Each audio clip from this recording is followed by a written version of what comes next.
like me with my mic on Tuesday in cohort, and I sneezed like 4 times. I'm trying to move my mic off my head. Is it working now? Yeah, you're good. When you're ready.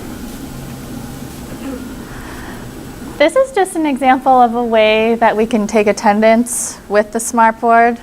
So if everyone wants to come pick their apple.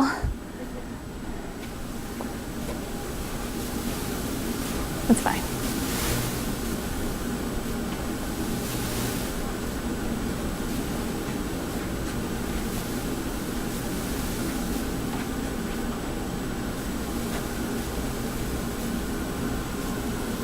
Thought it would be a fun way for the kids to be able to take attendance.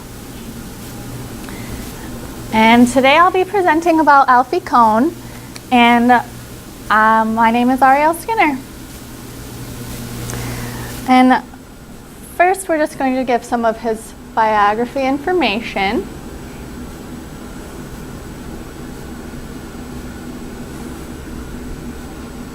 He was born in 1957, and he has his bachelor's from Brown and his master's from the University of Chicago.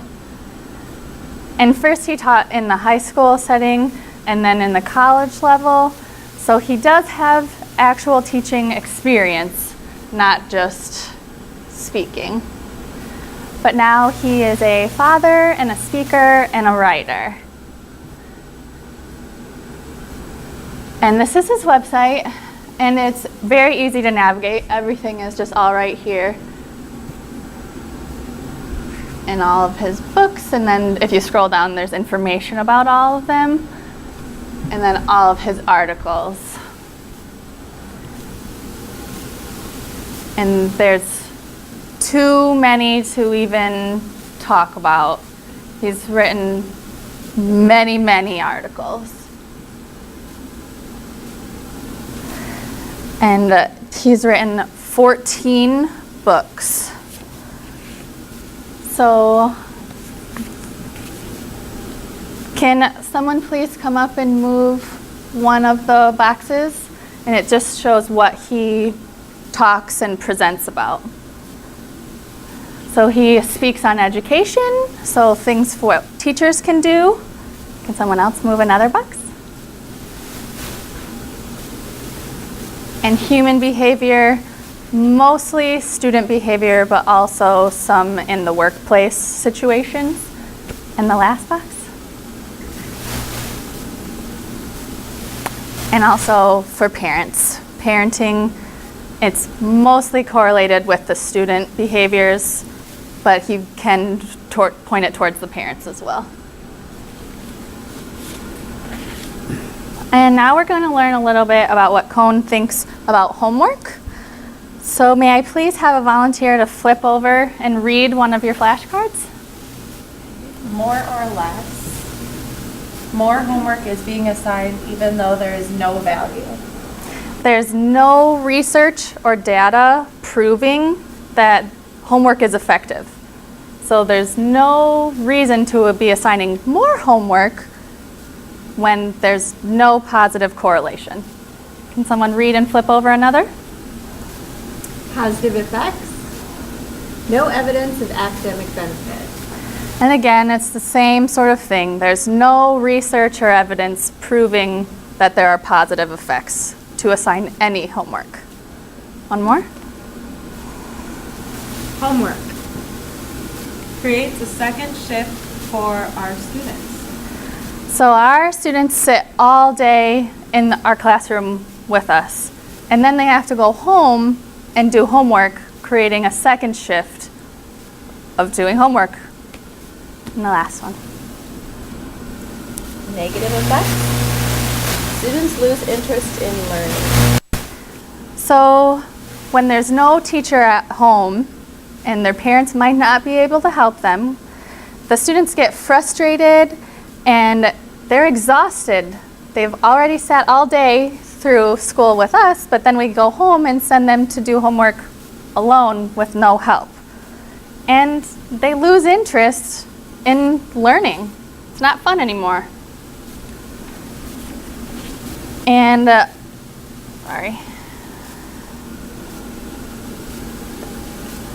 And if the homework you're assigning isn't related to your lesson, then you're just assigning homework for homework's sake. There's no point in assigning it when it's just because you feel like you need to assign homework. And if you're still not convinced to stop assigning homework in your classrooms, then at least make sure that the homework you're giving the students is beneficial. They're able to get something from it. It's not just frustrating, and they learn something from the homework that you assign. And this is what Kohn thinks about praising by saying good job. So we're actually going to stop saying good job. Can someone move the box for number 1?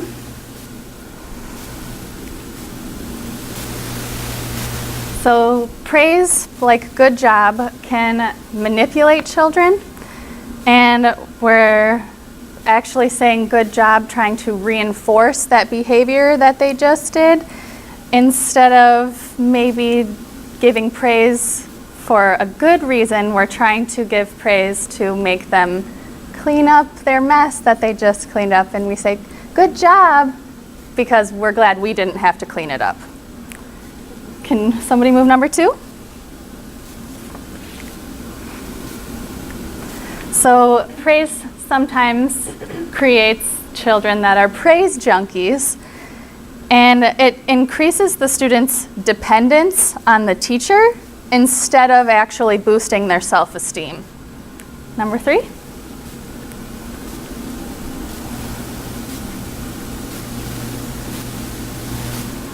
So saying good job can actually steal a child's pleasure.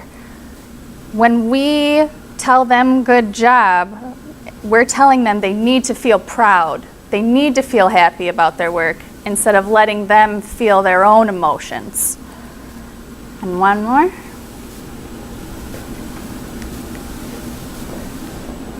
Saying good job can make students lose interest. The continuous praise keeps a student motivated only while the praise is coming. When it stops, they're less likely to ever do that action again. So if you praise a student for coloring, you're saying good job, it looks excellent. When you stop praising them, they're not going to color anymore. And one more. Praise reduces achievement. So it creates pressure on the students to keep doing a good job. And that pressure actually gets in the way. It gets in the student's head, so they are not able to do a good job in the future. And instead of saying good job, Kohn would like teachers to wait and see what the student's going to say. So if they come up to show you a picture, you wait and see. What are they proud of? What are they excited about? Or you point out details like, oh, you used a lot of blue in this today. Or you ask questions. What is your favorite part? Instead of immediately just saying, good job, or it looks great. Let them tell you.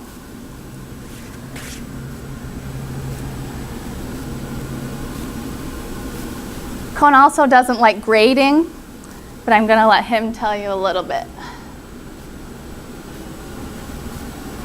You have to have grades. Research shows that grades have 3 effects. 1, they make students less interested in whatever they're learning for a grade. 2, they become less likely to pick something more difficult. After all, if the point is to get an A, you're going to choose the shortest book or the easiest project because that makes it more likely you'll get the A. And 3, when students are graded, they tend to do things in a more shallow or superficial fashion. They're less likely to really push and reflect and more likely to say, do we have to know this? Is this going to be on the test? That's why the best schools do not grade students. Now I would like you to come and fill in the blanks with the words that are down below. Can someone come and do them one at a time?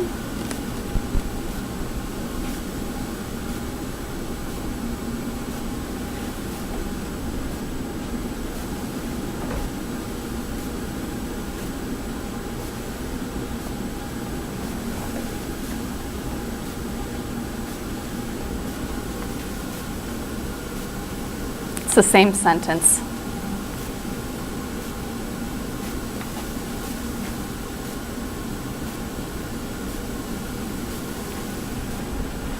They're all right. So a grading atmosphere actually interferes with how students are learning. And to make sure students get good grades, they avoid taking risks.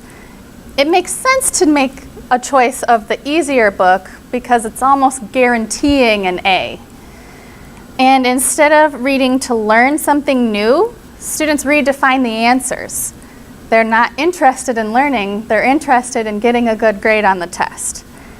So instead of trying to figure out a tough problem, students only care if it will be on the test. And instead of grades, Kohn would like teachers to give narrative assessments or conferences, and they could be written or conversational. And these are my references.